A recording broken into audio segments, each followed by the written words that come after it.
Na Wakenya mwache kunichekesha bwana. Wakenya mwache kunichekesha bwana. Yaani kuna watu hapa Kenya, sisi tukingangana kuishi ndani ya nyumba, tukingangana kulipia rent, kuna wengine wanaenda tu kununua kikombe ya 10 bob. Wanaanza kuishi huko ndani bwana. Like how do you start living in a cup like this one? How do you start living in a cup like this one, Kenyans? Tell me. Sisi tukingangana kuishi kwenye nyumba kama hizi, nyumba za kulipia shilingi kama 5,000, huku nje, there are those people who are comfortably living in cups.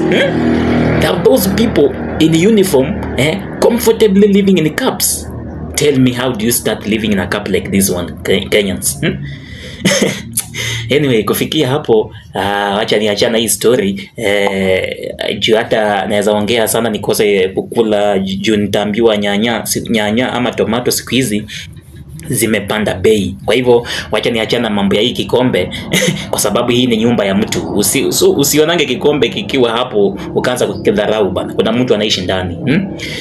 Tuachana hizo story bana. Tuanze kujikumbusha mambo ya kitambo kiasi bana. Kitambo hizo nyakati za kitambo zilikuwanga nyakati za vituko, nyakati za comedies. Huo ndio wakati ambao kila mtu kwake alikuwanga tajiri kivyake. Kila mtu kwenye kijiji alikuwanga tajiri kivyake. Kuna tajiri alikuwanga tajiri wa sindano. Kwenye kijiji mtu tu mmoja ndiye mwenye kuna sindano kwenye kijiji bana. Hiyo sindano ndiyo inatumika na wanakijiji. Utasikia ukitaka kushona nguo ama ukitaka kushonewa nguo na mzazi wako, utasikia akikwambia enda kwa nani akusaidie sindano ya kushona bana. Na sindano siku hizo ilikuwanga tu shilingi 10 peke yake. Ilikuwanga shilingi 1 peke yake. Unanunua sindano na uzi pamoja. Lakini ni mtu mmoja kwenye kijiji ndiye alikuwanga nayo. So huyo alikuwanga tajiri kivyake. Haya, kuna mtu ambaye alikuwanga na wembe mmoja tu kwa kijiji. Huyo mtu alikuwanga tajiri kivyake kwa sababu alikuwanga na wembe, watu wengine hawana. Utasikia siku ya kunyolewa, nasikia mkiambiwa nenda kwa nani akusaidie wembe, tukuje tuwanyoe. Na unapata wembe mmoja kwenye kijiji inanyoa watu kama 15 bana. 15 people, one razor. So kila mtu alikuwanga tajiri kivyake kwenye kijiji bana. Unapata hiyo wembe inangojewa, imepangiwa line hivi kwa sababu tuseme kesho ni siku ya kufungua shule. Sasa watu wanataka kunyolewa waende bila nywele shuleni. So sasa ni kupanga line. Watu 15 wanangoja wembe mmoja bana. So kila mtu alikuwanga tajiri kivyake. Haya, kuna huyu tajiri pia kuna tajiri pia fulani alikuwanga na chumvi kwake. Kwake hakukuanga kunaisha chumvi. Sasa kwenu mmepika mboga, unajua sasa hizo siku kupata mafuta ya kupikia mboga ilikuwanga nadra, ilikuwanga vigumu sana. So kitu ilikuwa inatumika in place of mafuta ilikuwanga tu chumvi. Unaweka tu chumvi kwa mboga, mnakula nayo. Kwa hivyo kwenu kama kumekosekana chumvi, unasikia tu ukitumwa enda kwa nami akusaidie chumvi, tukuje tuweke kwa hizo mboga bwana. Huyo alikuwa tajiri kivyake, yani tajiri wa chumvi. Pia kuna huyu tajiri kuna tajiri fulani ambaye pia kwake hakukuwa kunakosekana unga. Huyu pia alikuwa ana save kijiji.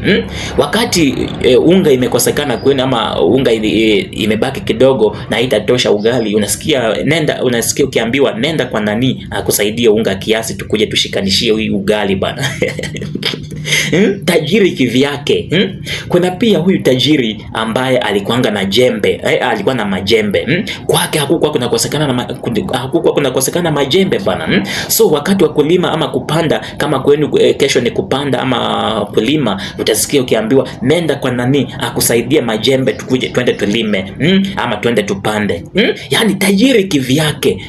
Kuna pia huyu tajiri kuna huyu pia tajiri fulani ambaye alikuwanga kwenye kijiji, tajiri ambaye alikuwanga na TV hizo miaka za kitambo.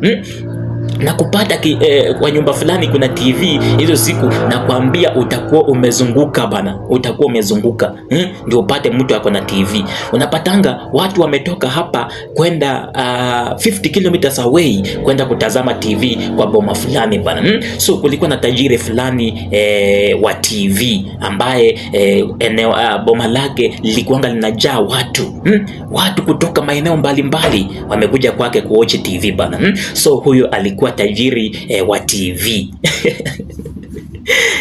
Yani kila boma lilikuwa tajiri kivyake. Kila boma lilikuwa na mtu tajiri kivyake.